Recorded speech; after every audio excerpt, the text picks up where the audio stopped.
Alright, so you're thinking about getting a mid-size SUV, and there are no shortage of options around. As you can see, I am surrounded by them here with multiple different dealerships, but the Rogue is a great choice. Behind me I have a 2021 Rogue SV. So if you're looking for great value, some really nice features, comfort, fuel economy, and just an overall great vehicle, let's have a look at this Rogue. The Rogue here is a 2021 SV. Now this particular one is an all-wheel drive, but you can get it in a front-wheel drive as well. The only difference is going to be the all-wheel drive system, as well as a dial that we'll see on the inside of the vehicle. We have a 2.5 liter 4-cylinder engine. It's got 181 horsepower and 181 pound-feet of torque, and we've got LED lights all throughout the front here, which is really nice. 18-inch tires on this.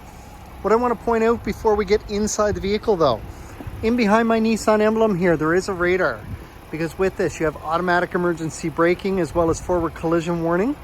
So the way that that's going to work is your forward collision warning, you're driving along, there might be a vehicle ahead of you that's turning onto a side road. You're going much faster than they will be going around the turn, and because you're closing that gap really fast inside the vehicle, it is going to beep at you and flash a warning on your driver assist display screen. That vehicle will finish rounding the corner, and then everything else continues on as if it never happened. The automatic emergency braking is the next step if something were to happen. So for example, you're driving along, the car in front of you jumps on the brakes for whatever reason. Inside the vehicle, it will beep at you and it will flash that warning on the driver assist display screen. However, it's also going to push the gas pedal back against your foot a little bit, but you're not going to feel it because your foot's going to be lifting to go to the brake. If you do not get to the brake fast enough, the vehicle will start to apply the brakes for you to help avoid or minimize an oncoming collision.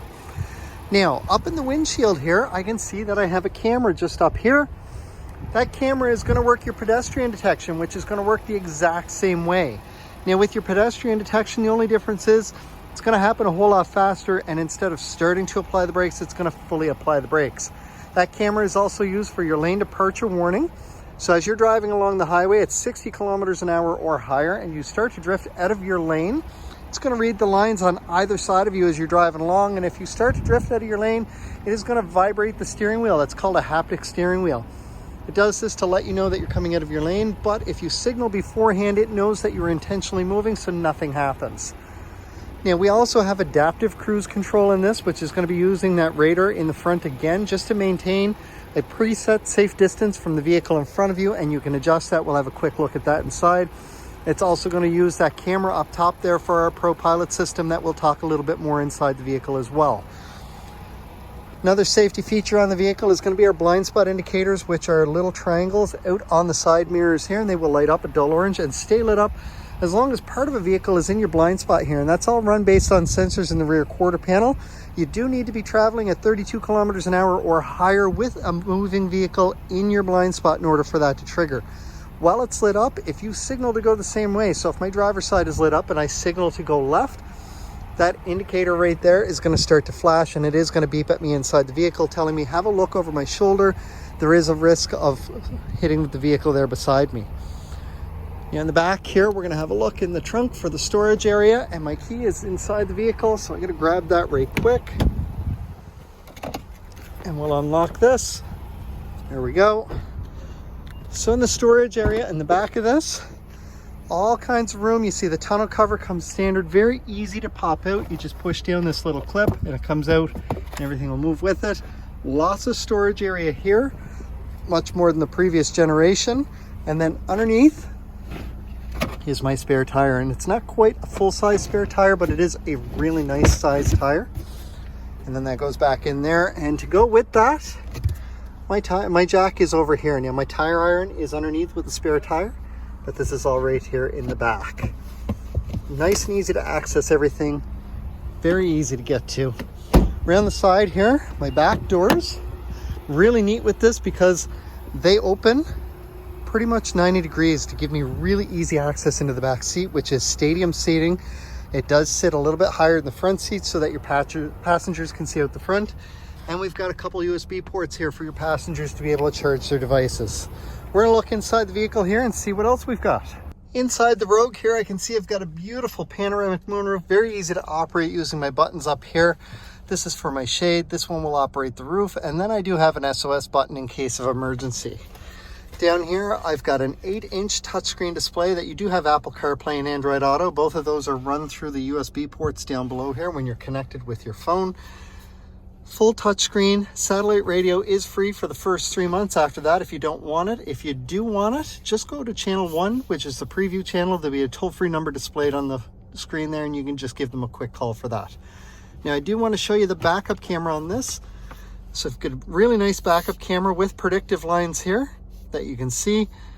When I'm backing up, anything that gets within these hash marks here, it's going to start to beep at me. That's one of your safety features for your rear sonar. It's going to work together with the rear emergency braking. So once you get down around this mark with whatever's behind you, it will fully apply the brakes for you to help avoid a collision with whatever's behind you, approximately 1 foot away. But the other thing I do see here is my 360-degree round view monitor. It gives me a bird's eye view around the vehicle. It does so using the camera in the back, cameras underneath my side mirrors, and a camera in the front grille. Down below here, I've got my dual climate control. Heated seats are on the end, on the outside of these climate control buttons. I've also got a heated steering wheel right here. So what we recommend, and you can see the dual is set up, so when your passenger gets out, just hit sync, everything will back to the driver's side, and then when you hit auto, find a temperature that you like, and then you'll never have to worry about setting it anymore after that. Our gear shift is a bit different. Now, as a result, we do have some storage underneath here. This is new. Now, with my gear shift, I want to grab this and push in the side button, pull all the way down, let go, and I can see I'm in drive, and it shows me up here as well. Now, if I do the exact same thing again, I'm still in drive, but now I have manual shifting with my paddle shifters here on the steering wheel. If I move forward 1 notch because I'm already down in drive and then I hold, I'm in neutral.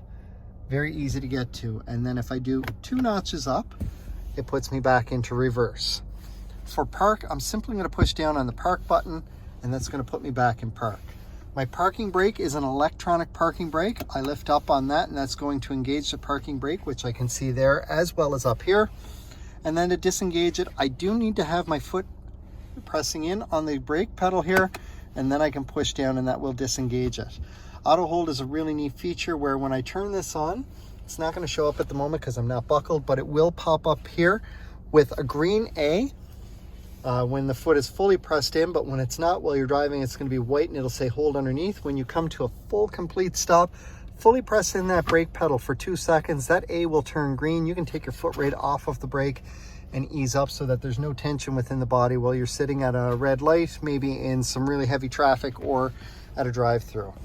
The dial that I mentioned earlier is right here. With this, automatically every time I turn the vehicle on, I'm going to be set for normal mode, which is right here. Eco mode is the first one to the right here, and then I've got sport mode. Sport mode is if you're losing your passing lane, you want to get out and around somebody in a hurry.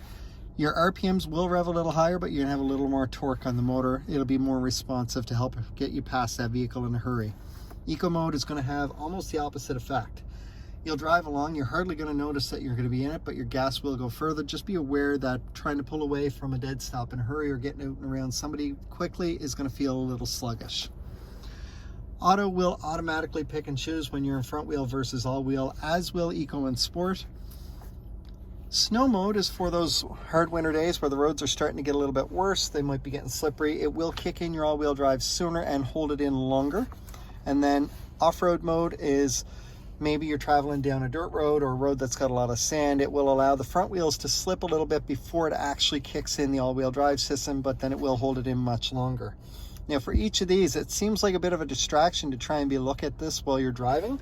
However, while I'm driving, if I've got my hands on the wheel and I use my right hand and I turn that dial, it does pop up on the screen here just to show me what mode I'm in. That way I don't need to be looking down.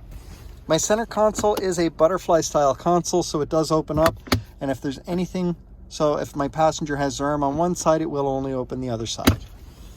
Bluetooth hands-free is going to be right here on my steering wheel. My cruise control is turned on with this blue button here. Now with that, you have adaptive cruise, as I mentioned, and you can set the distance for it. Now this particular vehicle is set for 1 car length plus safe distance, which, just to give you a bit of an idea, at 100 kilometers an hour, 1 car length plus safe distance is approximately 2.5 car lengths. If I push this button here, it'll jump back up to 3 or 2 or back down to 1. If I turn this off and press and hold the blue button, it'll take me over to just normal cruise control. So I'm going to put it back to the regular adaptive cruise again, because with that we do have a ProPilot Assist system, which can be turned on or off with this button here. ProPilot Assist is going to utilize that camera up in the windshield up there, and with that it's going to help steer the vehicle with you when it's engaged with the adaptive cruise, where it'll go through and it's going to help keep you centered in your lane. It's a great system, was primarily designed for long drives or late night drives, but very easy to operate and very easy to turn off if you don't want to use it. On the left side of my wheel here, I've got my volume for my radio. These two buttons are going to go through my presets, and I'm going to jump us back to the home screen here just so that we can see. Now my OK button with the arrows around it and the dial is going to move around the different screens, as you just saw. To go through my presets, if I hit my left or right button here, I can see on the bottom of my screen, it's changing my presets as well as over here on my display. Now, because there is an up and down arrow here, I can use my scroll dial to go through different screens here. Now, in this case, it's just a blank screen. I'm going to go to the right. We add a digital speedometer along with our radio info on the first screen. Our second screen gives us some other options here. Third screen is going to show me my tire pressure as well as when I'm in front wheel versus all wheel. Then I've got my radio info when on this screen, if I push in the dial, it pops up and allows me to choose the source of my audio. And then from there, we've got our adaptive cruise as well as a screen to give me visuals to go with all of those safety features. And then our settings screen here. And please don't be afraid to play with the settings screen. There is a factory reset at the very bottom to help with that. Now also, my headlights are auto, and they do have high beam assist as well. So that's automatic high beams. That's our overview of the Rogue. Now this vehicle does come equipped with remote start right from the factory as well. So very easy to operate. We'll go over all of that, but I'd love to get you booked in for a test drive so that you can actually get a good feel for one of these. See everything that I've been talking about in terms of the comfort, fuel economy, and just the overall drive of this. It's a great vehicle. It's a great choice if you're in that segment for a mid-size SUV. And I'd love for you to get a first-hand experience on that. So give me a call, text me, email me, anything that we can do to help you get into this. We'd love to get you for a test drive, and then we'll figure out what the next steps are for you from there. Hope to hear from you soon.